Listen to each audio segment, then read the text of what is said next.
혹시나 성도님들에게 원치 않게 감기를 옮겨드리지 않을까. 좋은 거 아니잖아요. 네. 그래서 오늘은 위해서 제가 기도하겠습니다. 그리고 드시는 약 드시고 계시는데 저처럼 약 기운이 돌아서 건강해진 게 아니라 약간 좋아진 듯한데 약 때문에 착각을 해요. 내가 나았구나. 그래서 약을 끊는 순간 힘들어질 수 있습니다.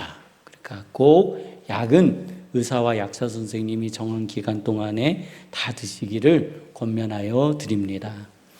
하나님께서는요, 말씀 앞에서 우리에게 자꾸 멈추라고 하세요. 그 멈춰야 합니다. 그 멈춤의 이유는 곧 우리가 하나님께서 우리에게 복을 주시기 위한 것이죠.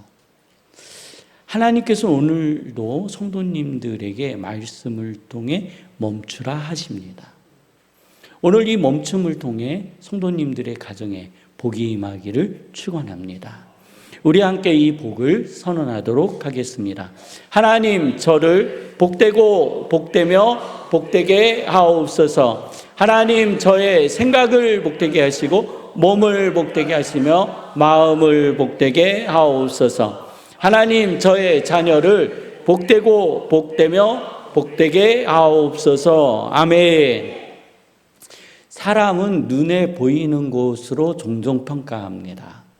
그래서 겨울에 나무가 성장 안 하는 듯하지만 사실 겨울에 나무는 바깥으로 보이는 성장이 아니라 뿌리 성장을 합니다. 물을 찾아 열심히 다니는 거예요. 얼만큼 잔뿌리를 잘 뻗쳤느냐, 얼만큼 물줄기를 찾아갔느냐에 따라 그 해에 그 봄과 여름과 가을을 알 수 있는 그 힘을 얻는 겁니다. 겨울이 없이는 우리가 먹는 풍성한 열매를 거둘 수 없습니다.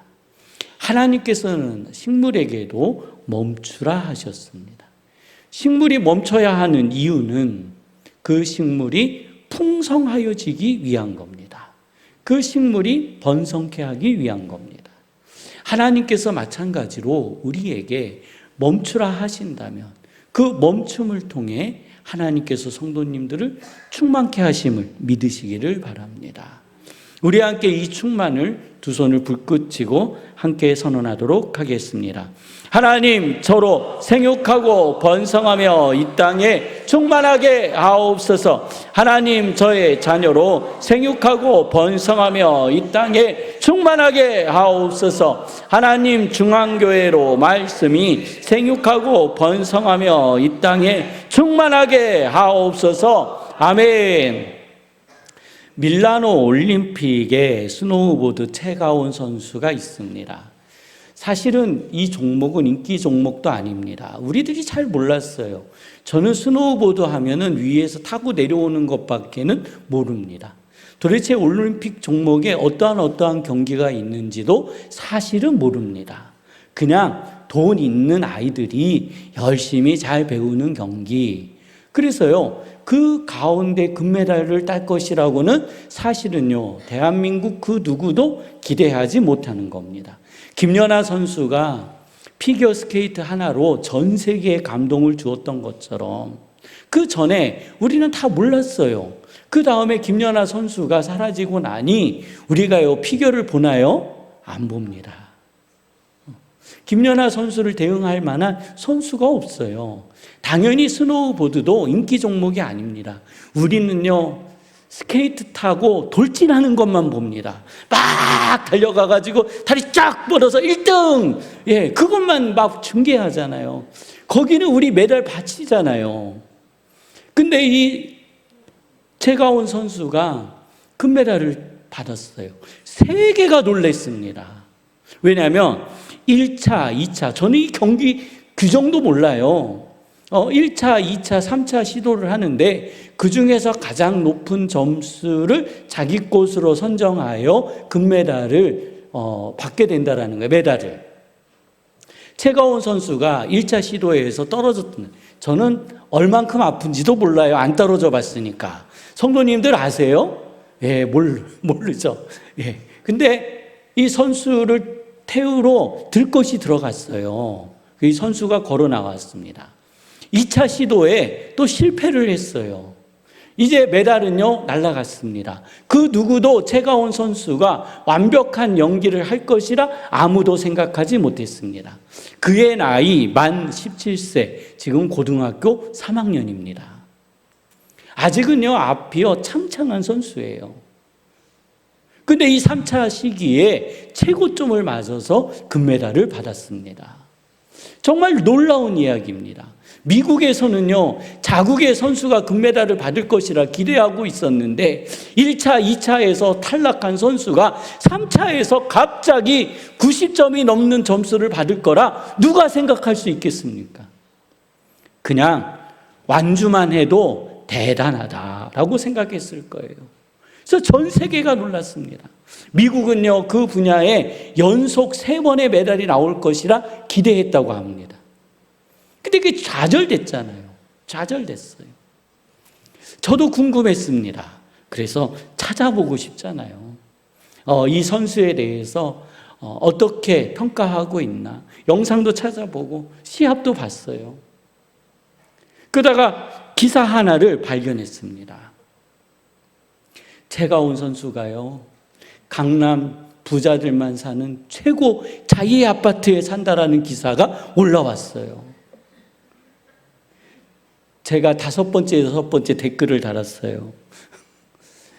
야, 최가온 선수가 강남의 부자, 최고의 아파트에서 산다고? 그 기사를 보는 순간 저는요, 불편해졌습니다. 왜? 이것이 이 어린 선수가 힘을 들여 노력한 것과 무슨 관계라고 이렇게 좋지 않은 기사를 비판적으로 써내지? 그들은요, 그들이 가지고 있는 지식과 경험으로 한 선수를 깎아내리기 시작하는 겁니다. 그러면은요, 맨날 배고프고 힘들고 어려워서 그런 선수가 배를 움켜쥐고 열심히 나가가지고 아버지는 노가다판에서 열심히 일하고 온 집안이 올링해가지고 텔레비전을 비췄을 때 쓰러져가는 초가집에서 금메달을 받아야 그게 금메달인가요? 그런 의식에 있는 거예요, 이 기자는요. 기사를 그렇게 써놓은 거예요. 이 선수는요, 이 기자는 이 선수에게 단 1원짜리도 후원하지 않았습니다. 그냥 말만 하는 거예요. 성도님, 말에는요, 책임이 따라야 되는 겁니다. 자신이 한 말에는요, 실천이 있어야 되는 거예요. 자신이 이 협회에 물질을 기부했거나 뭔가 도움을 줬다면 그런 말을 할 만한 가치가 있겠죠. 그런데 비판하는 사람들은요, 그러한 노력을 하지 않았습니다.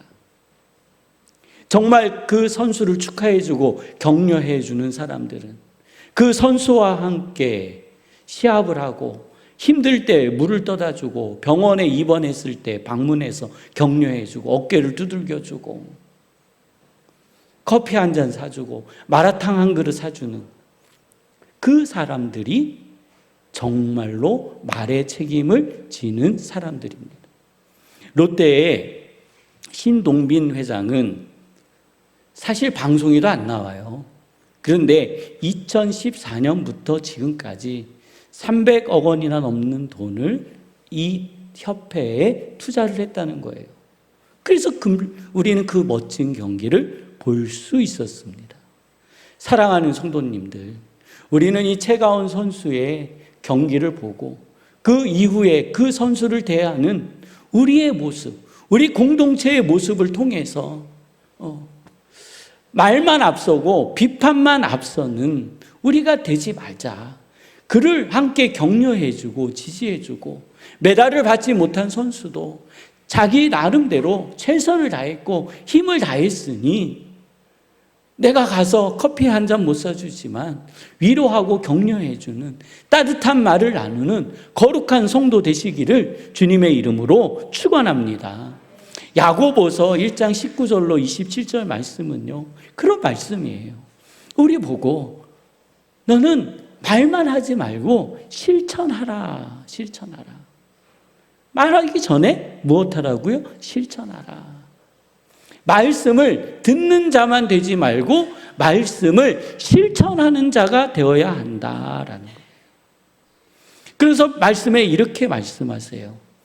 너는 듣기는 속히 하고 말하기는 더디하라. 어떻게 하시라고요? 듣기는 속히 하고 말하기는 더디하라. 예. 그러면서 이렇게 말씀하세요. 성내는 것이 하나님의 의를 이루지 못한다. 화를 내는 것이, 성을 내는 것이 하나님의 의를 이루지 못한대요. 우리는 하나님의 의를 이룬다고 성을 내고 화를 내는데 하나님의 말씀에는 성 내기를, 화 내기를 더디하라. 더디해야 된다. 그래야 하나님의 의를 이룬다라고 말씀하여 주고 계시는 겁니다. 사랑하는 성도님들, 우리는요 하나님의 말씀 앞에 설 때에 자연스럽게 우리는요 성내기를 더디하는 겁니다. 그래서 우리의 성내는 그 현장 앞에서 잠시 멈추고 생각해 보는 은혜가 있기를 원합니다. 우리의 이 조그만 머릿속에요 이 스위치들이 굉장히 많습니다. 그런데 성내는 버튼이 하나가 있어요. 화내는 버튼이 있다고요. 그 버튼은요 상대방이 눌러요. 내가 누르는 게 아니에요. 나와 관계되어진 사람이 와가지고 쿡 눌러버려요. 그러면 우리는 번개처럼 팍 쏟아내요. 전기불이 들어오듯이 팍 성을 내는 거예요. 다 경험해 보셨잖아요. 그냥 바로 나오는 거예요. 스위치 누르자마자 LED 전구가 들어오는 것처럼 그냥 팍 터져요. 근데 성도님들, 과거에 느린 사람을 뭐라고 그랬어요? 깜빡깜빡 들어오는 형광등 같은 사람. 예, 불이 들어오기 전에 촉구담에서 퍼벅 튀다가 불이 켜졌잖아요. 이놈에게 백열전구처럼 탁 들어오면 되는데 형광등은 밝기는 한데 퍼벅 하니까 반응이 느린 사람. 그 사람을 어떤 사람이요? 형광등 같은 사람. 사랑하는 성도님들, 누가요 나의 발작 버튼, 성내는 버튼을 눌렀거든.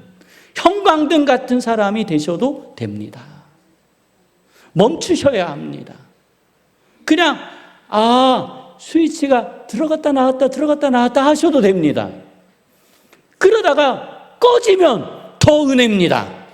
불 들어오는 것보다 안 들어오는 게 훨씬 더 큰 은혜임을 믿으시기를 바랍니다.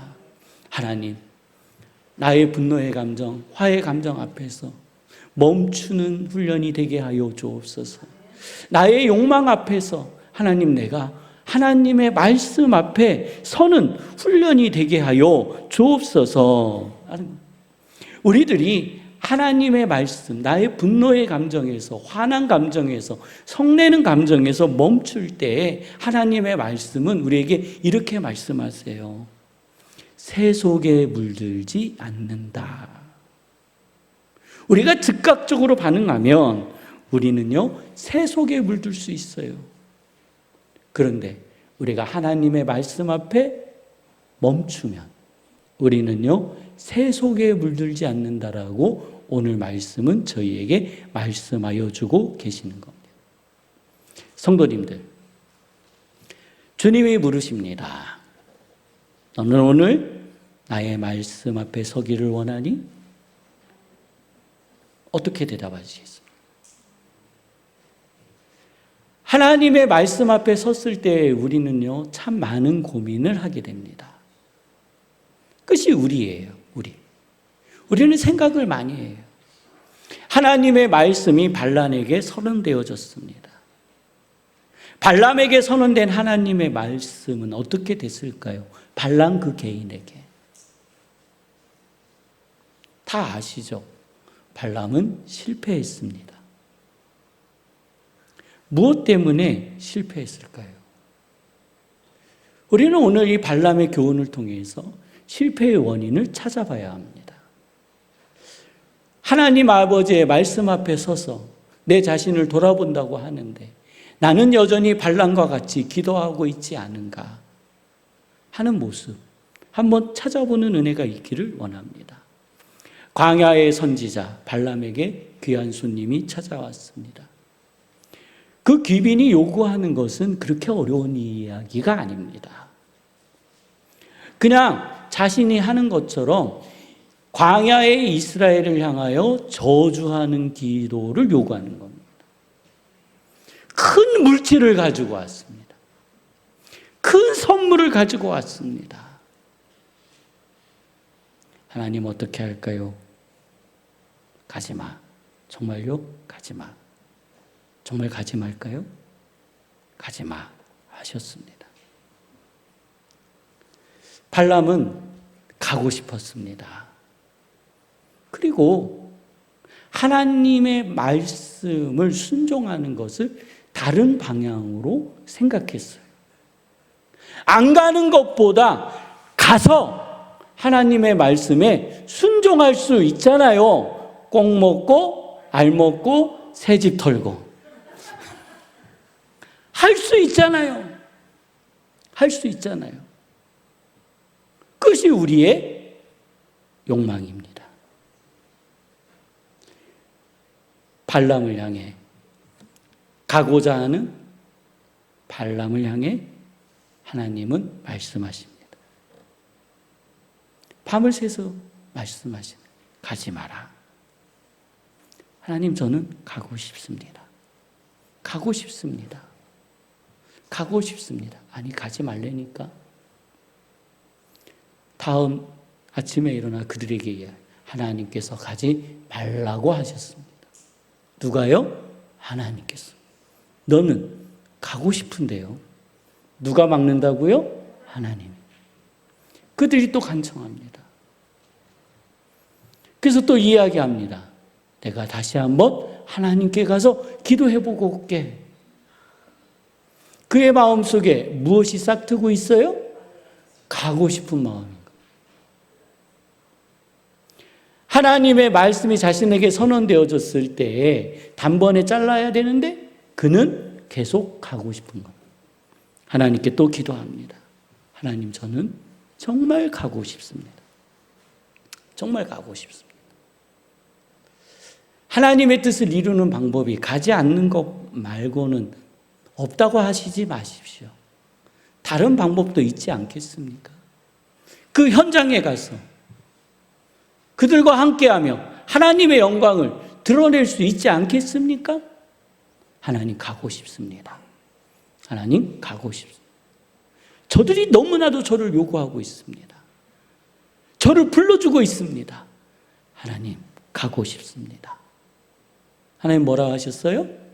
가지 마라. 세 번째 발람이 가서 또 기도해요. 하나님, 저 정말 가고 싶습니다. 쟤네들이 싸갖고 온 것 좀 보세요. 선물도 어마어마합니다. 가면 돈도 준답니다. 하나님 나한테 돈 좀 줘보셨어요? 내가 그들에게 가서 한 번만 그 얘기 들어주면 그 선물과 그 재물은 다 내 것이 되어지는 겁니다. 하나님, 저는 가고 싶습니다. 무엇 때문에요? 쌓여있는 물질 때문에. 그들이 주고자 하는 선물, 발락이라는 왕이 주고자 하는 선물, 물질 앞에서 하나님, 나는 그것을 얻어야 되겠습니다. 이 광야에서 이렇게 지질나게 가난하게 못 살아야 되겠습니까? 밥 먹는 것을 걱정하고 입는 것을 걱정하고 나는 이제 이러한 시절을 끝내고 싶습니다. 그만하고 싶습니다. 하나님, 솔직하게 내가 가고 싶은 것은 저 물질 때문입니다. 하나님, 저는 가야 하겠습니다. 하나님께서 그 음성을 들으시고 그래, 가라 하셨습니다. 그리고 나귀에게 말씀하셨습니다. 나귀를 통해 발람에게 말씀하여 주셨죠. 발람은 하나님의 말씀 앞에 자신의 죄된 욕망과 충돌하여 결국 자신의 욕망을 따라갔다라는 겁니다. 우리가 이 발람만 욕할 수 있을까요? 저라고, 이 앞에 서 있는 저라고 이러한 고민을 안 할까요? 오늘 우리 회중은 앞으로 남아있는 2026년도 이제 10개월밖에 안 남았습니다. 사순절이 시작되어지고 있습니다. 우리는 이 하나님의 말씀 앞에 나의 생각과 나의 의지를 내려놓을 수 있을까요? 가야 할까요? 멈춰야 할까요?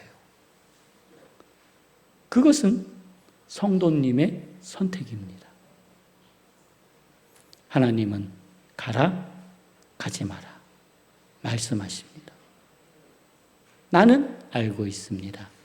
가야 될지 말아야 될지. 발람은요, 하나님의 말씀 앞에서 자신의 욕심을 내어버리지 못했습니다. 그래서 그는 그 자신의 욕망 안에 갇혀버리는 존재가 되었다라는 겁니다. 예수님께서 갈릴리 호숫가에 계실 때에 사람들이 점점점 모여들기 시작했습니다. 많은 인파로 예수님께서 회중들과 만나기 위하여 높은 곳 산으로 올라가셨다라고 기록되어져 있습니다. 제자들도 이렇게 사람들이 때로 몰려올 줄 몰랐어요. 예수님 말씀이요, 한 번 시작하면 이상훈 목사보다 설교가 더 길어요. 맞추질 않는 거예요. 아침 먹고 점심 먹고 저녁 먹을 때까지 끝나지 않는 거예요. 근데 말씀 중간중간에 환자도 불러 병자도 고쳐줘요. 귀신도 쫓아내고 안준뱅이도 고쳐주고 뱅인도 고쳐주고 별 이상한 일들을 예수님이 다 하시는 거예요. 거기에요, 뒷바라지는 누가 하고 있을까요? 제자들이 하죠. 당연히요. 제자들이요. 여러분 식사하십시오. 땡땡땡땡. 아픈 사람 나오세요. 줄 서세요. 셉치게 하는 사람 뒤로 세우고 얼마나 힘이 들었겠어요. 하루면 끝날 줄 알았는데 이틀이 지나고 3일이 지났어요. 바빠도요, 너무 바빠요. 예수님 여기 있다라는 소식 듣고 첫째 날 병 나은 사람이 얼른 가서 집에 있는 환자 또 데리고 와요. 그 사람이 낫는 거 보고 또 가가지고 또 데리고 와요. 또 데리고 와요. 또 데리고 와요. 사람이 점점점 늘어나는 거예요. 이 일을 사흘 동안 했다라는 거예요. 사흘 동안. 마지막 날 예수님께서 제자들에게 말씀하세요. 이 무리가 나와 함께 있은 지 사흘이나 되었다. 근데 이제 이들이 돌아갈 때에 배가 고파서 쓰러질까 걱정이 된다. 이들에게 먹을 것을 주자 하셨어요. 그리고 나서 어린아이와 여자와 어린아이를 제하고 먹은 무리가 4,000명이 넘는 잔치를 했어요. 그러면 또 갑자기 오병이어를 생각하시면 안 됩니다. 오병이어 기적 외에 또 4,000명이 먹는 기적이 있었습니다. 떡 7덩이와 물고기 2마리로 4,000명이 먹었습니다. 이것도 누가 뒷바라지 했어요? 제자들이 했습니다. 다 먹고 나니 예수님께서 그것을 거두라 하셨습니다. 다 거두고 나니 12광줄이나 되었습니다. 사람들을 흩으시고 예수님께서 이제 배를 타시고 건너편으로 가자 하셨습니다. 배 위에서 갑자기 예수님께서 말씀을 시작하시는데 바리새인의 누룩을 주의하라라고 말씀하시는 거예요. 이 말씀을 듣자 갑자기 생각난 게 있어요. 아차, 광주리 떡과 고기를 안 챙겨왔네. 12명이 있었는데 뭐를 안 챙겨왔어요? 광주리 떡과 고기를 안 챙겨왔어요. 우리가 먹을 양식을 안 챙겨왔어요. 너무 힘들었어요. 너무 어려웠어요. 그래서 처음에 야, 너 챙겼어, 너 챙겼어, 너 챙겼어 했겠죠. 그러다가 어느 순간 이것이 서로를 향한 비난이 됐어요. 공격이 됐어요. 네가 챙겼어야지. 나는 예수님 챙기라고 얼마나 바빴는데, 나는 자리 정리하라고 얼마나 바빴는데, 나는 뭐 하느라고 얼마나 바빴는데, 나는 배불러 오느라고 얼마나 바빴는데, 야, 너는 뭐 하고 있었어? 하고요, 비난하기 시작했어요. 예수님께서 배 위에 있는 제자들을 잠잠히 시키시고 말씀하시는 거예요. 야, 너희는 떡 5개로 5,000명을 먹은 것을 기억하지 못하느냐? 떡 7개로 4,000명이 먹은 것을 기억하지 못하느냐? 그리고 주운 것이 도대체 얼만큼이나 되느냐? 하고 말씀하시는 거예요. 성도님들, 이 예수님의 제자들은 왜 배 위에서 이런 논쟁을 했을까요? 우리는 이 수수께끼 같은 말씀을 이해해야만 내 삶에서 이러한 문제로부터 해결받을 수 있습니다. 제자들은요, 과거에 주님이 함께 하셨던 자신들에게 베풀었던 은혜를 잊어버리는 겁니다. 그리고 현재의 상황만을 보는 거예요. 현재의 상황. 현재의 상황은 수고하고 애쓰고 힘들었는데 배는 고픈데 먹을 게 없는 상황. 떡광주리를 놓고 온 상황. 은혜의 주님, 능력의 주님, 4,000명과 5,000명을 먹이신 그 주인이 나와 함께 하시는데, 그 주님이 나와 함께 하시는데, 우리는 그 상황에 불평과 불만을 토론하는 겁니다. 실패하는 겁니다.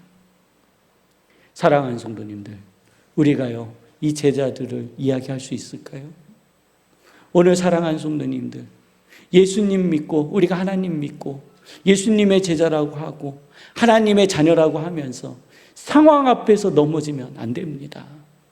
사랑하는 성도님들, 지금까지 주께서 성도님들을 지켜주셨으면 이후에도 지켜주심을 믿으시기를 축원합니다.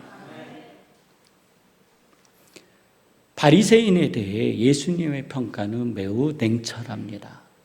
그래서 이것은 예화입니다. 예수님께서 예로 들어 말씀해 주시는 거예요.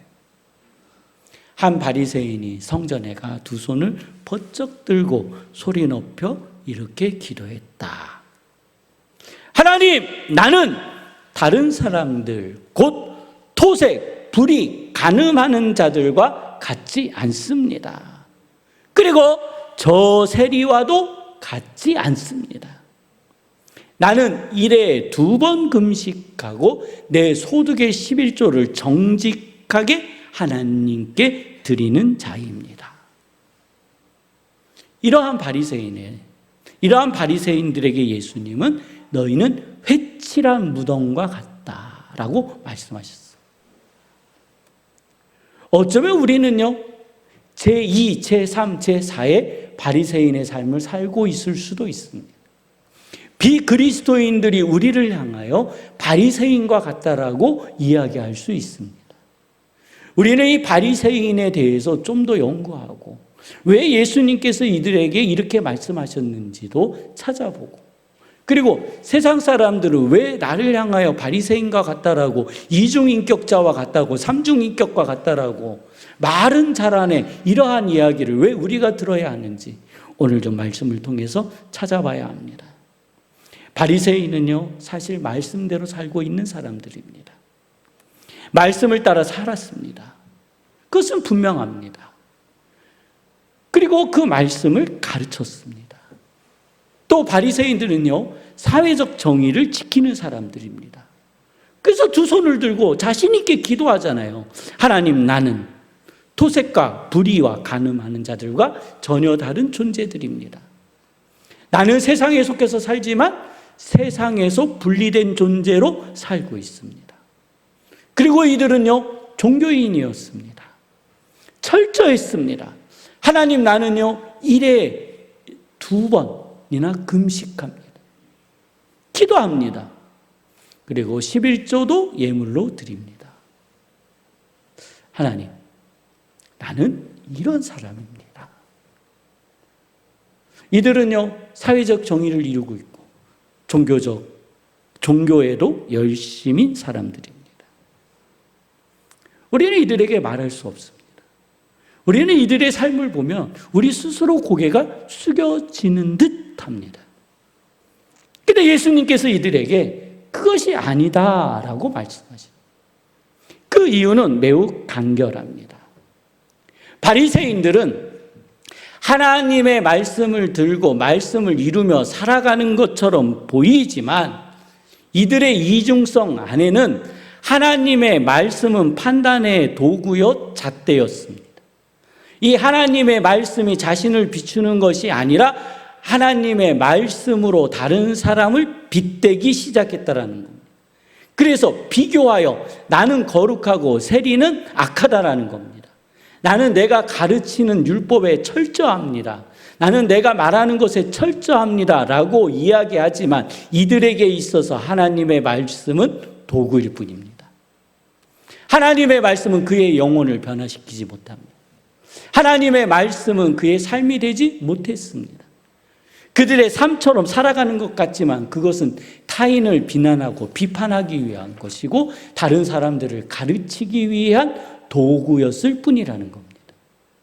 오늘 우리들이 하나님의 말씀을 대할 때, 내가 하나님의 말씀 앞에 서 있다고 할 때 나는 어쩌면 이 바리새인들과 같은 삶을 살고 있지 않은지, 이렇게 하나님의 말씀 앞에서 나는 실패하는 삶을 살고 있지 않은지 한 번쯤은 돌아보는 은혜가 있기를 원합니다. 라합은 여리고성에서 살고 있었습니다. 말씀에 그의 직업은 창기라 기록되어져 있습니다.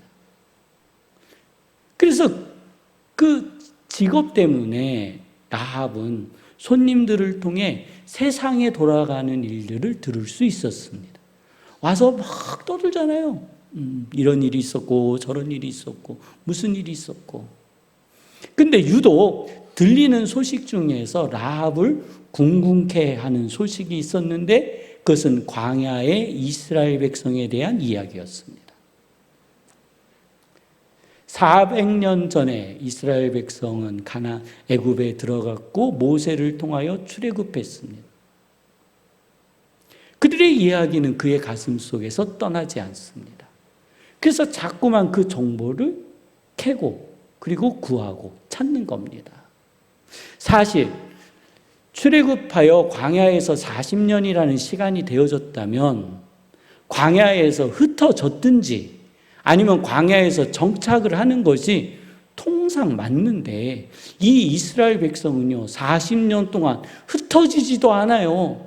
하나님께서 그들을 벌 주셔서 없애시는 것 같은데 그들은 더욱더 강성해지고 강해졌다는 겁니다. 마침내 이스라엘 백성은 요단강 저편 건너편에 자신들의 민족을 위협하고 있는 겁니다. 소문이 돌았습니다. 이스라엘 백성이 요단강을 도하여 우리의 성을 공격할 것이다. 이것은 또 비밀이었습니다. 모두가 다 알고 있지만 모두가 인정하고 싶지 않은 소문이었습니다. 저 물이 다 빠지고 나면 이제 우기가 그치고 건기가 오면은 반드시 누가 온다고요? 이스라엘이 올 거야. 이것이 여리고성 안의 사람들의 고백입니다. 그들은 두려웠습니다. 그들은 근심했습니다. 근데 라합에게 있어서 들려오는 이스라엘의 소식은요, 곧 하나님의 말씀이 되었습니다. 그는 믿었습니다. 그는 알았습니다. 이 땅을 누구에게 주신다고요? 이스라엘에게 주신다라는 것을 믿었습니다. 2명의 정탐꾼이 왔습니다. 자신의 집에 왔습니다. 숨겨주었습니다. 그리고 2명의 정탐꾼을 통해 이스라엘에게 선언했고 오늘 우리에게 라합은 선언하고 있는 겁니다. 하나님께서 하나님의 뜻을 이룰 것입니다. 얼마나 놀라운 일입니까? 이거는요, 기적과 같은 이야기입니다. 신비한 일입니다. 그는 멸족해야 되는 멸족의 대상자, 멸망의 대상자였습니다. 그리고 그는 이방인이었습니다. 더 나아가 숫자에도 포함되지 않는 여자였습니다. 그의 직업은요, 손가락질을 당하는 창기였습니다. 아무도 인정하지 못할, 아무도 인정하고 싶지 않은 그 여인의 입에서 하나님의 말씀이 선언되어지기 시작하는 겁니다. 얼마나 놀랍습니까? 얼마나 신비롭습니까? 얼마나 귀합니까? 세상은요, 이 여인을 통해 구원을 받습니다. 오늘 우리는요, 이 여인을 통해 하나님의 음성을 듣습니다. 하나님의 말씀이 내 안에 들어와서 내가 그 말씀 앞에 서고, 그리고 그 말씀 앞에 순종할 때 실제로 우리 안에 얼마나 놀라운 일이 벌어질지, 상상 이상의 그 이상의 일이 성도님의 삶에서 이루어짐을 저는 믿습니다. 오늘 이 시간 다시 주님이 물으십니다. 너 잠시 멈춰보지 않을래? 한번 서봐. 너 그 스위치 눌렸다고 가야 한다고 생각하지 말고 형광등처럼 번쩍번쩍 하다가 불이 꺼지면 에이! 하고 꺼버리는 것처럼 한번 꺼봐, 스위치를. 누구의 영광을 이룬다고요? 하나님의 영광을 이룬다라는 겁니다. 사랑하는 성도님들, 하나님의 말씀은요, 문서가 아닙니다. 말씀은 곧 성도님의 삶이 되어야 합니다. 2026년 2월 22일, 오늘 2월 마지막 주일입니다. 그리고 사순절이 시작되었습니다. 우리는 이 사순절 기간 안에 하나님의 말씀 앞에 멈춰서는 훈련이 있기를 원합니다. 이것이 단번에 되진 않습니다. 우리의 습관이 버튼이 눌렸을 때 반응하는 것, 내가 이것을 멈추는 것 쉽지 않습니다. 그렇지만 한번 해보는 겁니다. 한 발자국 물러나 보는 겁니다. 한 발자국 뒤로 서는 겁니다. 그럴 때 하나님께서 성도님들을 온전하게 하시며, 하나님께서 성도님들의 입을 통하여 하나님의 말씀을 선언하시며 성도님들의 삶을 축복하심을 믿으시기를 바랍니다. 말씀을 정리합니다. 발람은요, 물질 앞에서 말씀을 놓쳤습니다. 제자들은 떡을 보느라 주님을 놓쳤습니다. 라합은 보이지 않는 하나님, 그 하나님의 말씀을 자신의 것으로 만들었습니다. 그리고 목숨을 걸었습니다. 그리고 자기 자신과 그 가족을 구원해 냈습니다. 사순절, 내 눈을 가리고 있는 물질, 떡, 가치관, 이 모든 것들을 하나님의 말씀 앞에서 내려놓는 거룩한 기간이 되기를 위해 우리 함께 통성으로 기도하도록 하시겠습니다. 거룩하신 하나님, 저희를 도우시고 인도하여 주시며 아버지의 역사하여 주시옵소서. 하늘 아버지의 뜻이 저희 안에서 이루어지게 하여 주시고 하나님의 역사가 저희 안에서 이루어지게 하여 주시옵소서. 하나님 아버지여, 라합이 아버지 하나님 주의 뜻을 이루었던 것처럼 아버지 하나님 저희들도 하나님의 뜻을 이루어갈 수 있도록 주여 인도하여 주시옵소서. 하나님, 라합의 순종이 오늘 하나님 저희에게 거하게 하여 주시옵소서. 하나님, 라합의 순종이 아버지 하나님 저희 안에 거하게 하여 주시옵소서. 그의 입을 통하여 하나님 아버지여, 두 명의 정탐꾼에게 아버지 하나님 두 명의 정탐꾼을 통하여 온 이스라엘에게 하나님 아버지여, 이스라엘 백성을 통하여 온 인류에게 하나님의 말씀이 선언되어졌던 아버지여, 이 놀라운 기적들이 오늘 하나님 예배하며 기도하며 작정하는 성도님들의 삶에서 아버지여 이루어지게 하여 주시옵소서. 아버지여 이루어지게 하여 주시옵소서. 아버지여 이루어지게 하여 주시옵소서. 주님 도와주시옵소서. 주님 역사하여 주시옵소서. 거룩하신 하나님 아버지, 저희는 연약합니다. 저희는 주의 말씀이 저희 앞에 임할 때 저희의 생각을 내려놓기에 너무나도 어려워합니다. 그렇지만 주님을 의지하여, 주님 앞에 의지하여 나의 무거운 짐, 하나님 나의 것들을 내려놓는 은혜가 있게 하여 주옵소서. 라합처럼 하나님의 말씀을 순종하는 거룩한 주의 백성 되게 하여 주옵소서. 예수님의 이름으로 기도드립니다. 아멘. 봉헌 찬송 386장 함께 찬양하시면서 예물 드리겠습니다.